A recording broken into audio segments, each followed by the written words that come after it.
சார்ந்த நான் சொல்லியிருந்தேன். நான் கிட்டத்தட்ட ஒரு வங்கி முகாமையாக ஒரு கிட்டத்தட்ட 13 வருஷம் இதில் வாங்கிட்டு நியாயமான வேலை செஞ்சுருக்கோம். இப்போ எங்களுக்கு ஒரு இதாக தெரியுதுன்னு நாங்கள் வங்கி சார்த்தோட இது மட்டுமே செய்கிறத விட ஓரளவு சமூக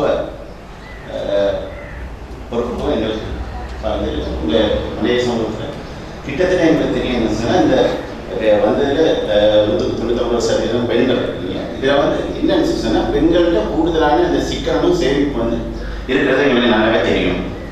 கிட்டத்தட்ட நாங்கள் இப்போ நாங்கள் பிரைவேட் வங்கி இப்போ எங்களை அரசு வங்கிகளுடைய வங்கி மத்திய வங்கிகள் கூட கட்டாயமாக சேமிக்க சொல்லி ஒரு இது கொடுக்குது. அப்போ நாங்கள் ஒரு சில நேரங்களில் கடன் இது போகிறதோ இல்லாட்டி இல்லை சேமிப்பு கடன் கொடுத்தா ஏதோ ஒரு மீட்டிங்கு போகிறதோ இல்லை ஒரு பாடசாலைக்கு ஒரு மீட்டிங் போனீங்கன்னா நாங்கள் கட்டாயமாக சொல்கிறது என்ன சொன்னேன், நீங்கள் பிள்ளைகளுக்கு அந்த ஒரு சின்ன வயசுலேருந்து சேமிக்க பழக்கணும்.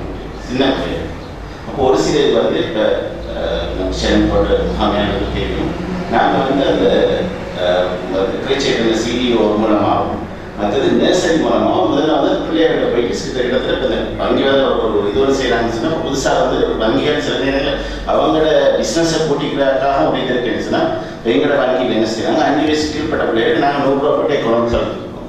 அது என்னன்னு சொன்னால் வேற ஒன்றும் ஒரு பக்கம் எங்களோட அடிப்படை தேவையை பூர்த்தி செய்யப்படுறாங்க. அந்த பிள்ளைய இன்னொரு வங்கியில் போய் ஒரு அக்கௌண்ட் திறக்காமல் இருக்குது. நீங்கள் பரவாயில்ல சின்ன சின்ன இதெல்லாம் ஒரு பெரிய அளவுக்கு எதிர்பார்த்து சிறப்பாக இருக்காங்க. நல்ல ஒரு ஸ்டேட் எஸ்டேட் இந்த இது ஷனன் எஸ்டேட் மற்றது ஒரு இங்கே ஒரு நியாயமான எஸ்டேட்டில் அந்த பிள்ளைகளுக்கு கணக்கை திறந்தால் இதுக்கு கூடுதலாக அவங்க ஆண்களை விட பெண்கள் கூடுதலாக எங்களுக்கு உதவி செய்யணும். கிட்டத்தட்ட இப்போ அவங்க பிள்ளைகளுக்கு ஒரு 100 ரூபா நாங்கள் திறந்து கொடுத்து கொடுத்துட்டாவும் சொல்லுவாங்க. இப்போ 100 ரூபா நீங்கள் போட்டு திறந்து கொடுத்து நாங்கள் 250 ரூபா, அதாவது ஒரு மாதத்துக்கு எங்களை ஒரு நாள் சம்பளம் 500 ரூபா. இந்த 500 ரூபாயிலே ஒரு 1/2 வருஷம் தான் ஒரு பிள்ளைக்கு போட்டுருக்காங்க. சில நேரத்தில் 5 பிள்ளைகள் இருந்தால் அவங்க 5 பிள்ளைக்கு 500 ரூபா கணக்கு கண்ணவன் மனைவி 2 பேர் சம்பளத்தில் 500 ரூபா தெரியும். ஒரு சில நேரங்கள் இந்த இப்போ எனக்கு தெரிஞ்ச அளவுக்கு இந்த ஸ்டேட் அண்ட் ஸ்டேட்டில் பிள்ளைகளுக்கு 40,000 இந்த ஸ்காலர்ஷிப் 5ஆம் ஆண்டு ஸ்காலர்ஷிப் சொன்ன மாதிரி அந்த அவங்களுக்கு டியூஷன் ஃபீஸ் இல்லாட்டி வேறு எதுக்கோ இதுக்கும் சில நேரங்கள் அவங்க அவசர தேவைகளுக்காக அந்த சின்ன பிள்ளைகளை மைனர் கொண்டு நாங்கள் சின்ன கணக்கு ஓட்டுற இது அந்த காசு எடுக்கிறதுக்கு இது பண்ணுறோம். ஆனால் அவங்க அந்த தேவைக்கு இது மாதிரி ஒரு இதாக சொல்லி வளர்க்கின உடனே உண்மையாகவே அந்த பெண்களும் சரி அந்த அவங்களோட இருக்கிற குடும்பத்தில் உள்ளவங்க சரி அவங்க சரியாக விருப்பப்படுறாங்க. மற்ற இன்னொன்று சரி அப்படின்னு சொன்ன மாதிரி இந்த நாங்கள் அனாவசிய தேவையை அத்தியாவசிய தேவைன்னு சொல்லி சொல்கிறோம். இதில் யாருமே சொல்லலை என்னன்னு சொன்னால் ஏன் எங்களை அந்த தோட்டங்களை சாதாரணமாக தேவைக்கு அதிகமாகவே வசதி இருக்குன்னா எல்லா இடத்துலையும் எங்களுக்கு உரமெல்லாம் தேவையான அளவு இருக்குது, காணிகள் தேவையான இருக்குது. உண்மையாக நீங்கள் சொல்லிச்சுன்னா ஒரு சனிக்கிழமையோ ஞாயிற்றுக்கிழமையோ ஒரு 1 மணி நேரம் 2 மணி நேரம் லீவு கிடைச்சிச்சுன்னா நானும் என்ன செய்யறது போயிட்டு ஒரு கொஞ்சம் இதை எடுத்து தோட்டத்தை வேலை செஞ்சுட்டு எங்களுக்கு எங்களோட தேவைக்காக கொஞ்சம் காய்கறிகளாக வச்சுக்கிறது இல்லாட்டி சின்ன கோழியோ இல்லை வேறு ஏதோ வளர்த்துறது. ஏன் இப்போ இந்த ஸ்டேடியாவில் போகிற நேரம் நாங்கள் இப்போ கிட்டத்தட்ட ஒரு 65 குடும்பங்களுக்கு மேலே மாடு வளர்க்குறதுக்கும் அவங்க மாட்டுக்கு அந்த பட்டி செய்கிறதுக்கும் கடன் கொடுக்கணும். நம்ம கடன் கொடுக்கணும்னா எங்களோட தேவைக்கு உண்மையாக அந்த அத்தியாவசிய தேவையோ அனாவசிய தேவையோ அதுக்காக உள்ள அந்த தேவைக்காக சேமிக்கிறாங்க. நம்மளோட வருமானத்தை கூட்டிக் கொண்டு வந்தாங்க. இந்த இப்போ யாருமே எங்களோட வருமானத்தை இது மாதிரி கூட்டிக் கொள்றேன்னு சொல்லி ஒரு தேவை கூட்டிகிட்டு தான் எந்த நேரம் தேவை அதிகரிச்சுட்டே தான் இருக்கும்.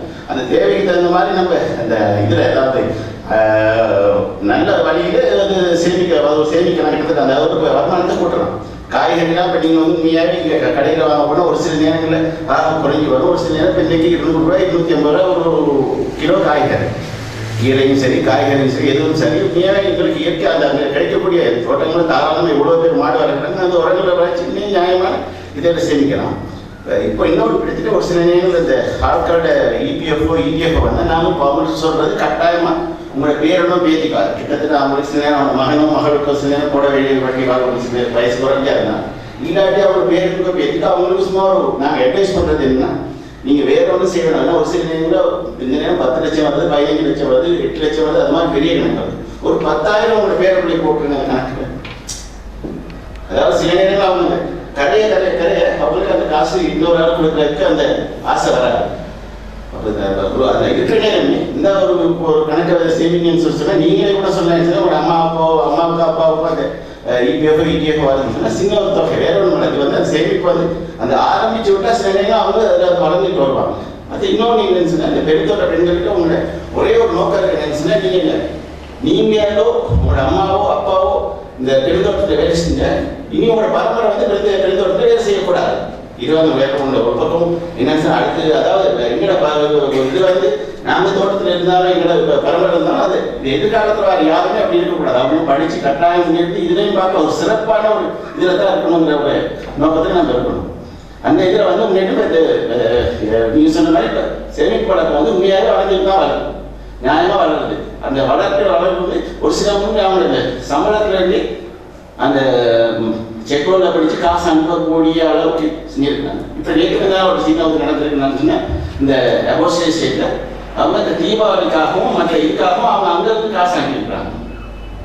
தொடர்ந்து இல்லை சேமிக்கிறதுன்னு சொன்னால் நம்மளோட வருமானத்தை ஓரளவு கூட்டிகிட்டு நியாயமான ஒரு சில வந்து இப்போ இந்த சென்னை எஸ்டேட்டில் நாங்கள் பண்ணிட்டு சென்னையில் லிக்வோ எஸ்டேட்டில் இப்போ ஒரு கொஞ்ச காலத்துக்கு முதல்ல நாங்கள் உண்மையாக அது அவங்களுக்கு தனித்தனியாக சம்பளத்தை கொடுக்குற ஒரு வங்கி மூலமாக சம்பளத்தை கொடுக்குற ஒரு இதை அவங்க செஞ்சிருந்தோம்.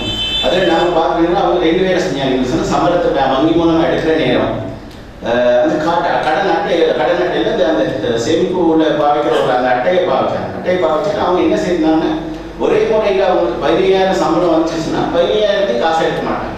ஒரு சிலவங்க அந்த நேரம் தேவையான அந்த 3,000 தான் எடுப்பாங்க. புத்தகத்தில் இருந்தால் இப்போ அட்டையை பாவி சாதாரண வார பரம்பரையில் வந்து கிட்டத்தட்ட அந்த வங்கியில் கணக்கு வச்சுருந்தா அவங்களுக்கு அந்த அட்டையை பாவிக்கக்கூடிய தகுதி அவங்களுக்கு இருக்குது. அப்போ ஒரு 4 இலக்கத்தை அடிச்சுட்டு எனக்கு உலகத்துக்கு காசு தேவைச்சுன்னா இப்போ எப்படியும் இப்போ சாமான் வாங்கிட்டு ஒரு டவுனுக்கு வரதான் போகிறாங்க. வார நேரம் அதில் வந்து அந்த அட்டையை கொடுத்துட்டு நீங்கள் சாமான் வாங்க நம்ம வேறு சந்தோஷம் வேறு நியாயமான கடைகள் வந்துச்சு அந்த கடையில் சாமான் வாங்குறாங்க.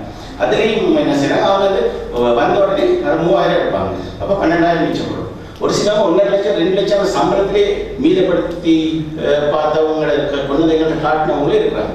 அவங்க வெல்ஃபேரோ திருச்சியில் வந்து காட்டுவாங்க இங்கே கூட சம்பளத்தில் எவ்வளோ மீதப்படுத்திருக்காங்க. இப்போ அந்த பழக்கம் வந்து இருக்குது. ஆனால் அதை வந்து சின்ன இதுலேயே இது பண்ணிக்கணும். இப்போ ஒரு இது மாதிரி ஒரு கடத்தாங்க இல்லாட்டி அவங்கள்ட்ட சொல்லி இப்படி தான் ஒரு சில நேரங்களில் வங்கிக்கு வந்துட்டு இபிஎஃப் எடுக்க வரக்கூட நாங்கள் முதலே சொல்கிறீங்க 40-45 வருஷமாக கூட கஷ்டப்பட்டு நீங்கள் செஞ்சுருக்கிறீங்க, இதை சம்பாதிச்சிருக்கீங்க, இந்த காசு வந்திருக்கு. உங்கள் கையில் பணம் இருக்கிற வரைக்கும் தான் உங்களோட பிள்ளைகள் உங்களை பார்ப்போம். பணம் உங்களோட கையில் இல்லைன்னு சொன்னால் கடைசியாக ரோட்டில் இருக்கிறாங்க. அதனால் நீங்கள் வந்து உயிரோடு இருக்கிற வரைக்கும் உங்களோட அக்கௌண்ட்லேயே போட்டு வச்சுருங்க. ஜாயிண்ட் அக்கௌண்ட் கூட போடாது. சில வேற ஒரு ஜாயிண்ட் அக்கௌண்ட் போட்டு அவங்க இதுக்கெல்லாம் எடுத்துகிட்டு போயிடுவாங்க. அப்போ அதே மாதிரி கொஞ்சம் இருந்துச்சுன்னா இந்த உங்களோட இது ஒரு இது ஒன்று இருக்குன்னு சொன்னால் அவ்வளோ அந்த அதே இது ஒரு 4 அடியாக இது ஒன்று இருக்குது. ஒரு கோத்திரத்தில் நெய் இருந்துச்சுன்னு சொன்னால் அந்த நெய் இருக்கிற வரைக்கும் அந்த நெய்யை சாப்பிட மாட்டேன்னா எதுவும் சுற்றி வரணும். ஏன்னு சொன்னால் அது நெய் கொடுத்துருக்குன்னு தெரியும். அந்த வாசத்துக்காக வெளியே வந்துட்டு இருக்கும்.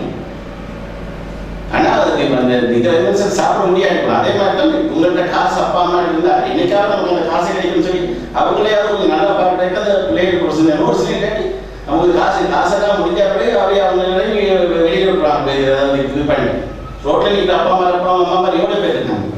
அதனால செலவு அவங்கள்ட்டே சொல்கிறது சேமிப்புன்னா அந்த சேமிப்பை எப்படியே வச்சிருக்கேன். பிரயோசனம் பண்ணுறது ஒரு சின்ன தொகையாவது உங்களை வீட்டில் வச்சிருக்கீங்க. ஏன்னா பிள்ளைகள் வந்தோடனே இப்போ நீங்கள் அந்த 3 வீலர் எடுக்கிறதும் சரி எத்தனை பேர் இப்போ 3 வீலர் எடுத்து வந்த உடனே அந்த இருக்கிற காசில் அவங்க மெயின் நோக்கம் என்ன ஏதாவது கொண்டுதான் வேலை எடுக்கிறதோ 3 வீலர் எடுக்கிறதோ அதை எடுத்து கடைசி அவங்க இப்போ நேற்று தான் அந்த துயிலத்தில் ஒரு பார்த்து 3 வீலர் எடுத்துட்டு அவரோட அப்பா வந்து பொருளாதாரம் சம்பாதிச்சு வைக்கிறாரு. கடைசியாக 3 வீலர் வந்து 2 இதில் ஒன்று அவரோட காசுலேயே எடுத்தார், ஃபினான்ஷியல் எடுத்தார். கடைசியாக அது அந்த காசு முடிஞ்சு அந்த ஃபினான்ஸ் காசு முடிஞ்சு. அதனால வேற வந்து சேவிங்கிறது தொடர்ந்து நடைபெறுவதற்கு அதை நம்ம ஊக்குவிக்கிற முறையில் தான் இருக்குது. இதில் சொல்கிற மாதிரி ஒரு பக்கம் சேமிப்பை ஊக்குவிக்கிறது, மற்றபடி அந்த இதை நம்ம வருமானத்தை கூட்டுறது. அது ரெண்டும் உண்மையாகவே எல்லாருக்கும் இந்த ஸ்பெஷலாக அந்த ஆண்களும் பார்க்க பெண்களுக்கு அந்த திறமை இருக்குது, தகுதியும் இருக்குது. சிக்கனத்தை கூட்டி செலவை குறைச்சி மற்றது வருமானத்தை கூட்டக்கூடியது இருக்குது. உண்மையாகவே இந்த கோழி வளர்க்குறதோ இல்லாட்டி வேற மரக்கடி செய்யலாம் உண்மையாக சரியான ஒரு நீங்கள் வந்து அந்த செலவு குறைக்கிறதே எவ்வளோ ஒரு பெரிய விஷயம். ஒரு டவுனில் சாதாரண ஒரு நீங்கள் ஒரு கிழமைக்கு ஒரு மரக்கடி வாங்கினா குறைஞ்சோ 200 போகும். அது ஒரு சாதாரண ஒரு வீட்டில் ஒரு சின்ன இடத்துல ஏதாவது ஒரு மார்க்கெட் போட்டு அப்படி இப்படி செய்யறதுன்னு சொல்லிச்சுன்னா அதுலேயும் பெரிய ஒரு சிக்கனமாக அது சேர்த்துக்கணும். உண்மையிலேயே இந்த தலைவனுடைய அடுத்த விஷயத்துக்கு நான் வர வேண்டிய ஒரு துரும்ப அவர் சொல்லி முடிச்சிட்டார். அதுதான் இந்த பெற்றார்கள் சேமித்து வைக்கின்ற ஒரு பெரிய சேமிப்பு தான் பென்ஷன் பணம். எங்களுடைய எஸ்டேட் மேனேஜருக்கு நல்லாவே தெரியும்.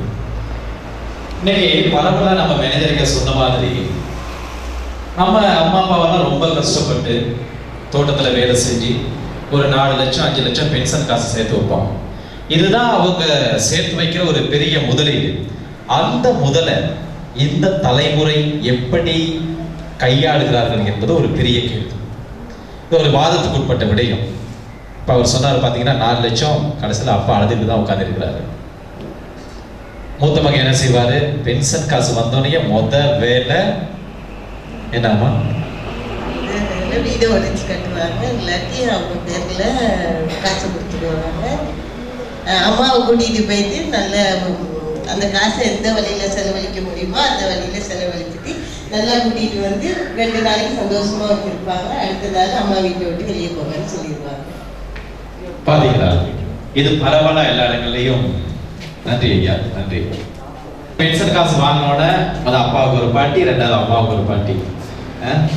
தாத்தா பாட்டி மாதிரி எதுவும் போட்டு கொடுத்தாங்கன்னா பாட்டி அவங்களுக்கு தான். 2 நாளைக்கு ஜாலியாக இருப்பாங்க. 3வது நாளைக்கு எல்லாம் வச்சு மொத்தமாக ஒரு பெரிய டிவி ஒன்று வாங்குறாரு. ஏன்னா எல்லாம் ஸ்டைலாக பெரிய பெரிய எல்இடி டிவி, எல்சிடி டிவி. ஏன்னா வீடெல்லாம் உடைச்சி கட்டி ஆடம்பரமாக ஒரு பெரிய வீடு வேணும். ஏன்னா அது வார கொண்டு வந்து வீடை பார்த்துக்கிட்டு வராது அப்படியெல்லாம் அரங்கமாக இருக்குது. இந்த பென்ஷன் பணம் எங்களுக்கு கிடைக்கக்கூடிய மிகப்பெரிய ஒரு முதல். இந்த முதல்ல இப்ப இருக்கிற தலைமுறை வந்து எப்படி கையாளுறாங்க அப்படிங்கிறது வந்து ஒரு கேள்விக்குறி. அதுல நீங்க எல்லாருமே விழிப்பாருங்க. அடுத்து உங்களுக்கு ஒரு பெரிய ஒரு முதலீடு இருக்கு. இந்த விடயம் சம்பந்தம், இந்த பென்ஷன் பணத்தை நாங்க எப்படி கையாளலாம் அதை பத்தி நாங்க கூடவே எஸ்டேட்டோட சம்பந்தப்பட்ட எங்களை மேனேஜர் இருக்கிறாரு, அவரை நான் கேட்டு பார்ப்போம். எஸ்டேட்ல அந்த பென்ஷன் காசெல்லாம் வச்சு என்ன பண்றாங்க, அதை நம்ம என்ன செய்தா எங்களுடைய வாழ்க்கையை வளமாக்கலாம் நீங்க நினைக்கிறீங்க? சரி, இன்னொரு பெரிய கேள்வி வந்து சரி, இந்த பென்ஷன் பணத்தை சொன்னா நீங்க ஒரு அம்மா அப்பா சரி யார் சரி ஒரு அவங்களோட முழு காலம் 45 வருஷம் 50 வருஷம் கஷ்டப்பட்டு சம்பாதிக்கிறது சாதி. இப்ப இதுல 2 விதம் ஒன்று இருக்குது. ஒன்னும் ஒரு ஆளு சில ஆளுகள் இது நேரா கடைசி வரதுக்கு வச்சுட்டு முழு தொகை ஒரு இதாக எடுப்பார். ஒரு தொகை சொன்னா ஒரு 10 லட்சம் 6 லட்சம் 8 லட்சம் எடுப்பார். இப்ப இன்னொரு சின்ன வேலை இப்ப நடக்கிறது. இபிஎஃப் இடிஎஃப் எதிராக இப்ப லோன் எடுக்கிறது. இப்ப நீங்க எல்லாத்துக்கும் அது தெரியன்னு சொன்னா நடக்கிறது. இப்ப அதுதான் பேட்டர்ன். அந்த லோனுக்கு வட்டி நீங்க சும்மா ஒர்க் அவுட் பண்ணி பார்த்தா 24 லட்சத்துக்கு மேலே இருக்குது.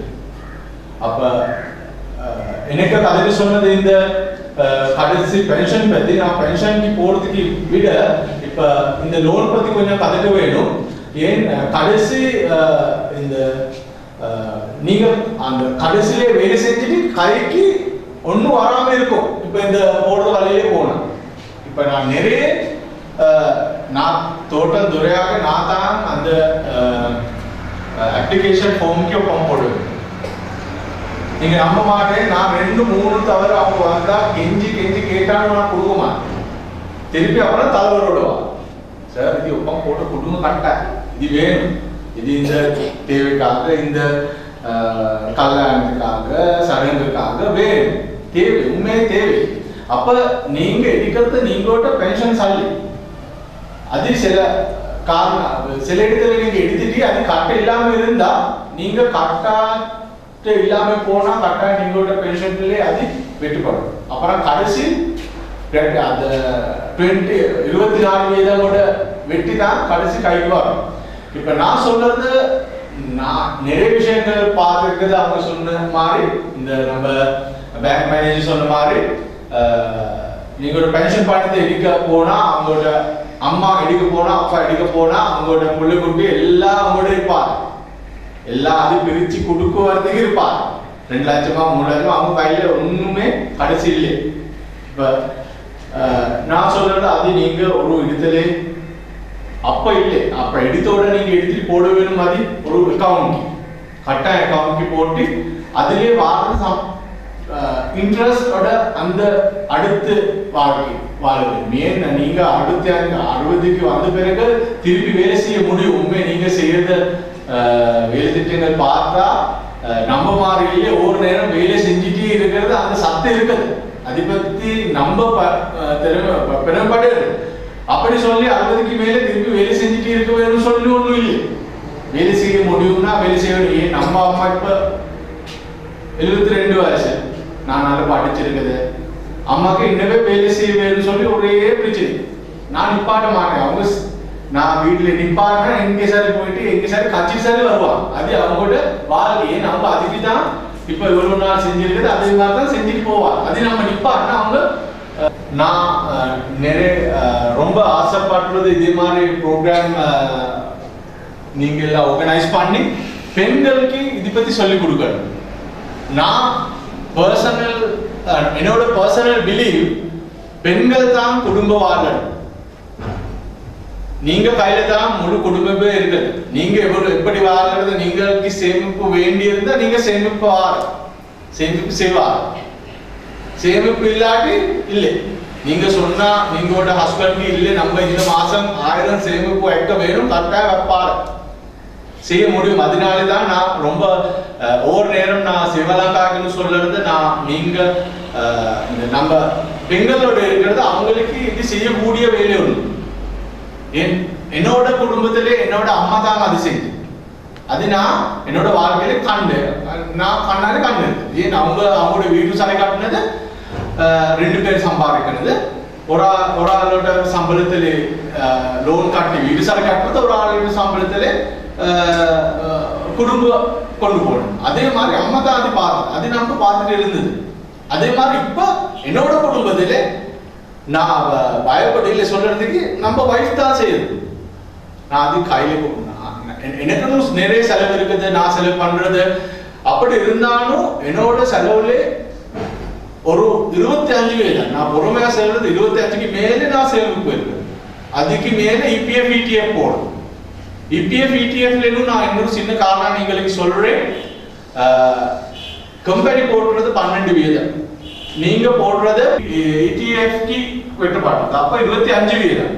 நீங்க எல்லாத்துக்கும் ஒரு தனிப்பட்ட முறையில எது மூலியமா துறை கேட்க முடியும். சார் எனக்கு வெட்டுறது கணக்கு 10 இல்ல 12 செய்ய முடியும், 10 15 செய்யுங்க, 20 செய்யுங்க. அதையும் சேமிப்பு, அதுக்கு வட்டி கூட நான் செய்யறது.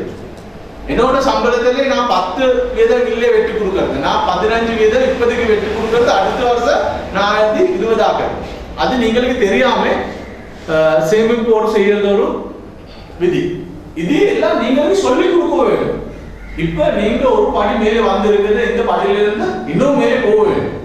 இப்ப நம்ம வடவல் பிளான்டேஷன்னா நம்ம பாக்குறது நீங்க தொழிலாளா வைக்கிறதுக்கு இல்லை. அது நீங்க வடவல் பிளான்டேஷன் இல்லை, மற்ற எல்லா பிளான்டேஷன்கள் இப்ப பாக்குறது நீங்க தொழிலாளா வைக்கிறது இல்லை, தொழிலாளா நிரந்தரமா வைக்கிறதுக்கு இல்லை. நீங்க இதிலே பொறுப்பு எடுக்க வேண்டும், அதிகாரம் எடுக்க வேண்டும், எடுத்துட்டு நீங்க செய்ய வேண்டும். இப்போதைக்கு நீங்களுக்கு அதை எடுக்க முடியுமா அந்த கொஸ்டின் தான் இருக்குது.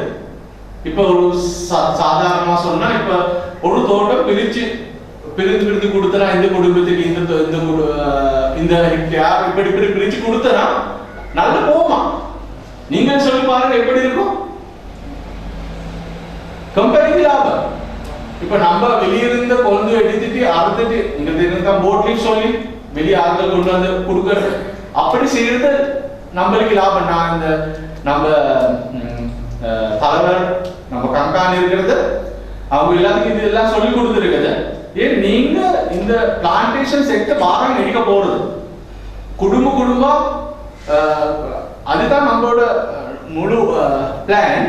ஒரு நாள் இன்னொரு 10 வருஷம் சரி, இன்னொரு 5 வருஷத்துக்கு அப்புறம் இந்த தோட்டம் ஒரு ஏக்கர் 1.5 ஏக்கர் பிரிச்சு நீங்க கையில கொடுக்கறது. அப்ப அது நீங்க மேனேஜ் பண்ணுவேன். நம்ம அதுக்கு கை போட வாரது இல்லை. துரமார்கள் இருக்கும், அவங்க ஃபேக்டரியோட வேலை பார்ப்பாரு முடிஞ்சு. அப்ப அந்த தோட்டம் விவசாயம் செய்யறதுக்கு நீங்க ரெடியா இருக்கிறது. அப்ப நீங்களோட குடும்பத்திலே இருக்கிற சம்பளத்தை சரியா பாவிக்க முடியாம அப்படி பிசினஸ் ஒன்றும் செய்யறதுக்கு நீங்க தயாரா இருக்கிறதா? அதான் இருக்குது பிரச்சனை.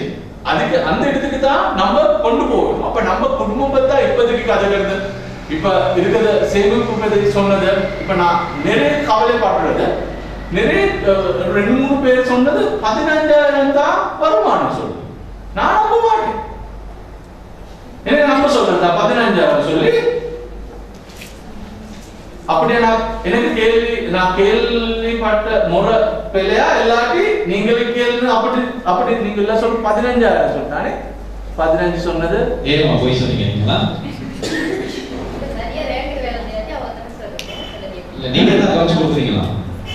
நீங்க தான் குறைச்சு கொடுக்குறீங்களா? ரேட் வேலை செய்யாட்டி நான் உண்மையே ஆக குறைவான செலவு ஒரு குடும்பத்துக்கு 15 இருக்கும். ஆக குறைவான நான் சம்பளம் கொடுக்க நேரம் ஒரு கடைசி சம்பளம் இது கடைசி சம்பளம் கொடுக்க நேரம் நீங்க அட்வான்ஸ் எடுத்திருக்குது சரியா? மத்த எல்லாம் வெட்டிப்பட்டு தான் கைவார். நீங்க எல்லாம் வாங்கி அட்வான்ஸ் எல்லாம் வெட்டிப்பட்டு வந்தா நீங்க எப்படி 20,000 கேட்கறது? மாவு வாங்குறாங்களா? வேற அட்வான்ஸ் வாங்குறாங்களா? அப்ப சம்பளம் குறைச்சு தான் வரும். எவ்வளவு வரும்? ஒரு சாதாரணமான ஒரு குடும்பம் 2 பேர் சம்பாதிக்கணும். சாதாரணமான ஒரு குடும்பம் எவ்வளவு சம்பளம் இருக்கும்? 2 பேர் கிடைச்சா 55,000 45,000 ஒவ்வொரு மாதம் சாதாரண அவங்க சொல்ற 55,000 அதுல அரைவாசி வாங்க 25,000 இல்லையா? ஒரு குடும்பத்துக்கு 25,000 இல்லையா? இல்லையா?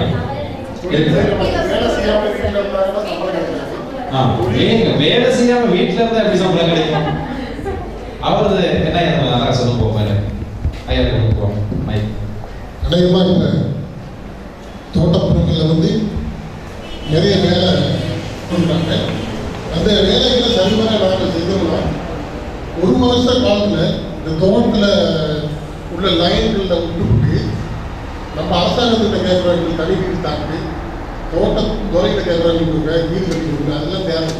எங்களை பொறுத்தவரையில் ஒரு கணவன் மனைவி 2 பேர் வேலைக்கு 2 பிள்ளைங்க 2 தாய் தப்பினால் பிரச்சனை இல்லை. ஒழுங்காக வேலை செஞ்சாங்கன்னா ஒரு 2 வருஷம் 3 வருஷத்துல நகரத்தில் ஒரு வீடு வாங்கி கட்டக்கூடிய டேலண்ட்.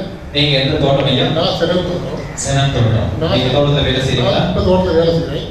எனக்கு மாதம் சம்பளம் எல்லாம் பிடிப்பட்டு போக 24,000 25,000 20,000 கிடைக்கும். அது இல்லாமல் பிறகு வருமானம் இருக்குது. கோழி, மீன் வளர்ப்பு, ஆடு இருக்குது, மாடு இருக்குது. வீடு ஒரு 4 வீடு எஸ்டேட்லேயே கட்டி வாடகை இருக்குது. குறையாது கொஞ்சம் குறையாது தெரியல. அப்படி அதில் வருமானம். சரி, உங்க தோட்டத்துல கம்பெனி கொடுக்குற வேலை நாட்களை முழுமையா வேலை செஞ்சா மாசம் எவ்வளவு சம்பளம் கைக்கு வாங்கலாம்? முழுமையா வேலை செஞ்சா எல்லாம் பிடிச்சது போக என் தம்பி ஒருத்தர் இருந்தாரு. அவரு 37,000 வாங்கினாரு போன மாதம். அது இப்போ இன்னொரு குடியா இருக்காரு. அவரு 32,000 வாங்கினாரு. 28,000 வாங்கினாரு.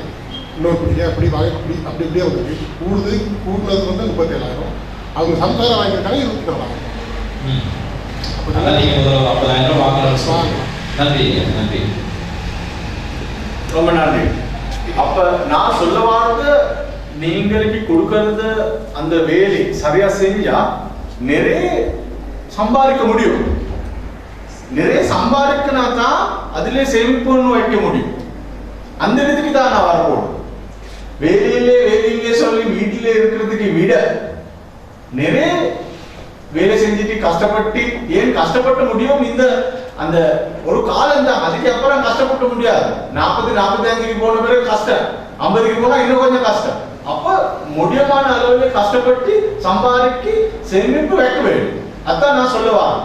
அப்ப வட்டல் பிளான்டேஷன் எடுத்தனா நம்ம நோக்கம் நீங்க எல்லாத்துக்கும் இந்த தோட்டம் பாரம் கொடுக்கிறது. பாரம் கொடுத்துட்டு நீங்க தான் எனக்கு கொழுந்து கொடுக்க போறோம். அப்ப அதை நீங்க மேனேஜ் பண்ண வேண்டும், விவசாயம் செய்ய வேண்டும். அந்த அளவுக்கு நீங்க கொண்டு வரதுக்கு எவ்வளவு நாள் போற சொல்லி எனக்கு சொல்ல முடியாது.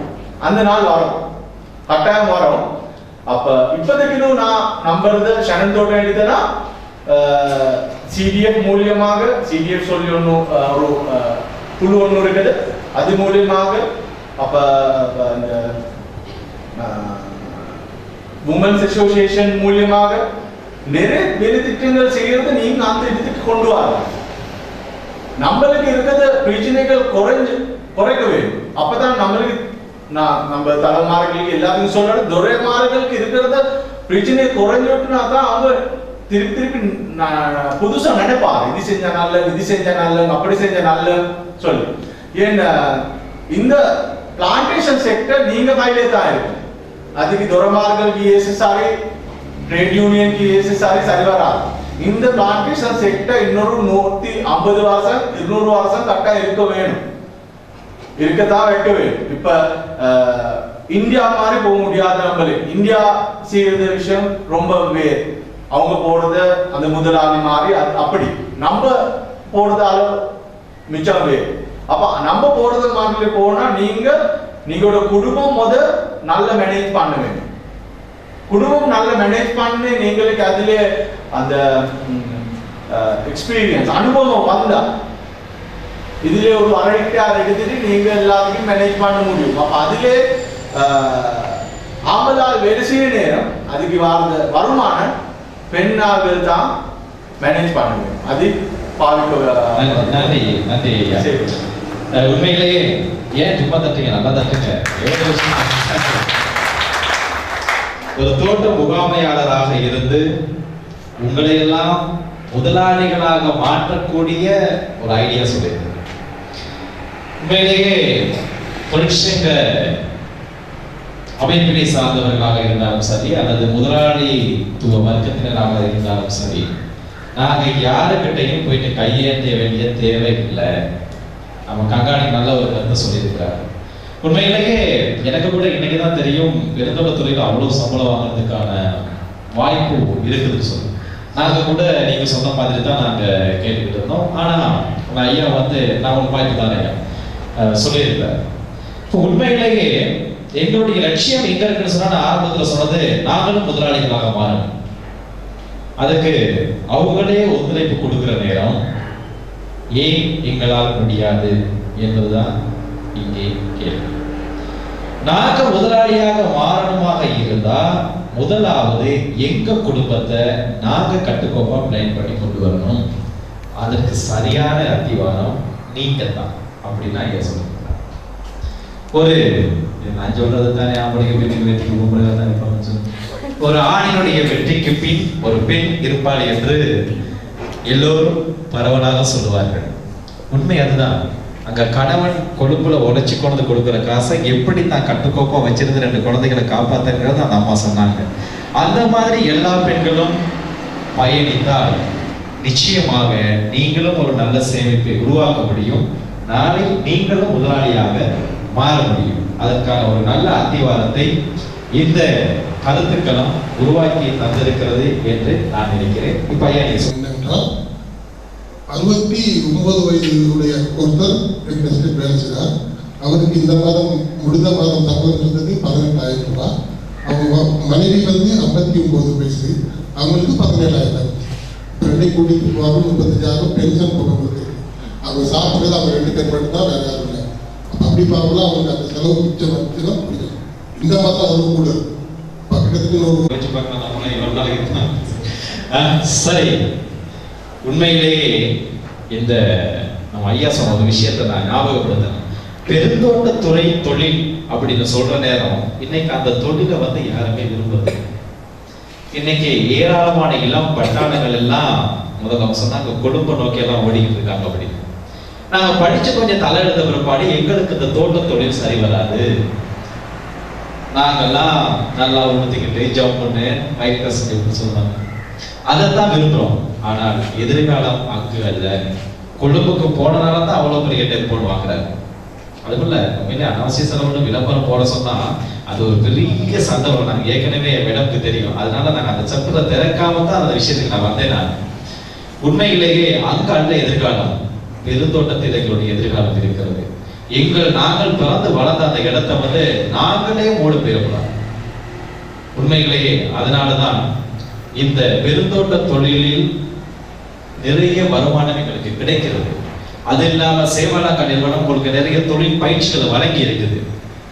ஒரு பூவையராக இருந்து பூந்தோட்டம், ஒரு பெண் தோழியாக இருந்து வீட்டு தோட்டம், ஒரு தையலாக இருந்து தையல் தொழில், இப்படியெல்லாம் நீங்க செய்யணும்னு சொல்லி கடந்த கருத்துக்களை நிகழ்ச்சியை நான் முடிச்சேன்னு நினைக்கிறேன். அப்ப நான் கேட்டுக்கிட்டேன், உண்மையிலேயே மலையகத்தில் உள்ள வளங்களை பயன்படுத்தி நீங்க மாற்று தொழிலில் ஈடுபடலாம். ஆடு வளர்க்கலாம், மாடு வளர்க்கலாம், கோழி வளர்ப்பு செய்யலாம், பூந்தோட்டம் செய்யலாம், பண்ணை தொழில்கள் எத்தனையோ இருக்குது. கைத்தொழில்கள் செய்யலாம், சிறு சிறு வேலைகளில் ஈடுபடலாம். இந்த எதிர்காலத்தெல்லாம் நீங்க பயன்படுத்தி சேமிப்பை நீங்க செய்யலாம். நிறைவா எங்களுடைய ஃபைனான்சியல் நிறுவனத்தினுடைய இன்னொரு வித்தியாசம், இவர் வந்து பாத்தீங்கன்னு சொன்னா சாதாரணமா நம்ம தலைமுறையில வந்து ஒருவர், இவருடைய பார்வையில இந்த பொண்ணுங்கள் சேமிக்கிறதுக்கு என்ன தடையா இருக்கு பார்த்தா, நான் ஒரு வங்கியாளரா இல்லாம நானும் இந்த பெருந்தோட்ட தொழிலாளி, பெருந்தோட்டத்துக்கு வந்த ஒருவனாக இந்த நிலையில நான் ஒருவனாக சொல்ல போனா, நம்மளோட தடையா இருக்கிற 2-3 விஷயங்கள் இருக்கு. இப்ப இருக்கிற நான் வந்து பழைய கதை, அதாவது கடன், வசதி இன்மை, அதுக்கெல்லாம் விடுவோம். இன்றையதல்ல, அந்த எங்க ஐயா சொன்ன மாதிரி 45,000 50,000 சம்பளம் எடுக்கிறவங்க இருக்கிறவங்க அவங்களுக்கு என்ன மாதிரியான தடைகள் இன்னைக்கு இருக்கு அப்படின்னு சொன்னா, முதலாவது வந்து நிதி நிறுவனங்கள் சம்பந்தமான சரியான அறிவின்மை, சேமிப்புக்கு சரியான அறிவின்மை இருக்கு நம்மகிட்ட இருக்கு. அடுத்தது, இந்த சேமிப்பதற்கு இன்னொரு தடையா நீங்க எல்லாம் நோக்க சைட்லாம நான் ஒரு நோக்கத்துல சொன்னேன்னு சொன்னா, உங்களுடைய உடல் சுகநிலை, உடல் நிலை, நீங்க வைத்துக்கொள்ற உடல் நிலை இன்னொரு தடையா இருக்கு. அது எப்படின்றத நான் பிறகு சொல்றேன். அது சாதாரணமா எங்க நோக்கில், ஏன் நோக்கில், இளைஞரான நோக்கில் நான் சொல்றேன். உண்மையை சொல்ல போனீங்கன்னா நிதி உதவி இன்னைக்கு லட்சக்கணக்கில் கோடிகளுக்குள்ள இங்க நம்ம மாநிலத்தில் நம்ம வந்து நிறைய பேர் இருக்காங்க. நானும் ஒரு நிதி நிறுவனம் வேலை செய்யறேன். நிதி நிறுவனங்களை நீங்க தேர்ந்தெடுக்கிற நேரம் நீங்க நிறைய விஷயங்களை யோசிக்க இருக்கு.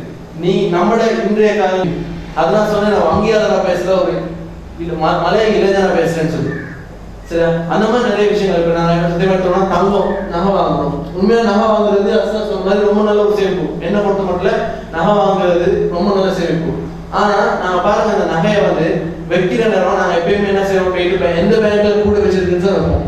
சரியா, எந்த பேங்க்ல கூட போடணும், 36,000 தராங்க, நான் 38,000 தராங்க, அந்த இடத்துல வச்சுட்டு வந்துடும் போய். ஆனா நீங்க பாருங்க, சில பேங்க்ல குறைவா தான் கொடுப்பாங்க. உண்மையாவே உங்களுக்கு தேவை 25,000 தான், உங்களுக்கு தேவையானது 25,000 தான். ஆனா நீங்க எங்க போய் போர்டை பாக்குறது, 36,000 எடுக்கிற போர்டை தான் பாக்குறது. போயிட்டு அந்த பேங்க்ல போயிட்டு வச்சு அந்த பேங்க்ல வருமானமா என்ன செய்வாங்க, சரி 25,000 தானே சார், ஒரு பவுனுக்கு 25,000 தவிர இங்க 36,000 எடுத்துட்டு போங்க அப்படின்னு ஆகி, சரி பரவாயில்ல எடுத்து பேங்க்ல போட்டுச்சுன்னா வீட்டுல கொண்டு வச்சுக்கணும் நான் சேர்ந்து 36,000 எடுத்துட்டு போயிருக்கு. ஆனா அந்த 24,000 கொடுக்குற பேங்க்ல ஒரு வருஷம் டைம் இருக்கும் திருப்பி கொடுக்குறதுக்கு. ஆனா சரி 36,000 40,000 பேங்க்ல 3 மாசம் இருக்கு. அதுல 3 மாசத்துல நீங்க உங்களை திருப்பி எல்லாம் போயிடும். அப்ப நீங்க 2 வருஷமா சேர்ந்த காசு ஒரு பிரச்சனை இல்லை, ஒரு லெட்டர் மட்டும் தான் வரும் உங்களுக்கு. நாங்க 7 லட்சம் போகுதுன்னு, அந்த 7 நாள்ல 35,000 தான் நாங்க எப்படி இருக்க போறது இல்லையே, இறக்கிறது இல்லை நாங்க போய். அந்த மாதிரி விஷயங்கள் இருக்கு, நிறைய இருக்கு. அதாவது நிதி நிறுவனங்கள் உண்மையா சொல்ல போனா, நான் இங்க இல்ல நிறைய இடத்துல போய் பேசியிருக்கேன். நிறைய பேசினா நிறைய பிரச்சனைகள் கூட சந்திச்சிருக்காங்க. உண்மையா சொல்ல போனா, நாங்க இப்ப வந்து மலையாளத்துல வந்து ஒரு நிதி நிறுவனங்கள் வந்து நிறைய நிதி நிறுவனம் இருக்கு. சிலர் வந்து மலையாளத்தை சூறாடுற ஒரு நிலைமையில இருக்கு. சாதாரணமா சொல்ல பாத்தீங்கன்னா, நான் எங்களை வங்கி எடுத்துக்கிட்டா கூட எங்களை வங்கிக்கு வராம சில ஆபர் பார்த்தன ஸ்டேட் அங்க இருந்து கூட ஒரு சின்ன கடன் உதவி பெற்றுக்கொள்றதுக்கான செக்கை மாத்துறதுக்கு வராங்க. ஆனா அவங்களோட நோக்கம் சரி, உண்மையாவே உங்களுக்கு அவசரமா 25,000 இருக்கும். நீங்க இப்போ கூட கேட்கலாம், சரி அவங்க அந்த 25,000 கொடுக்குறாங்க சார், நீங்க கொடுத்தா நாங்க அங்க போறோம் அப்படின்னு. உண்மைதான், ஒத்துக்கிறேன்.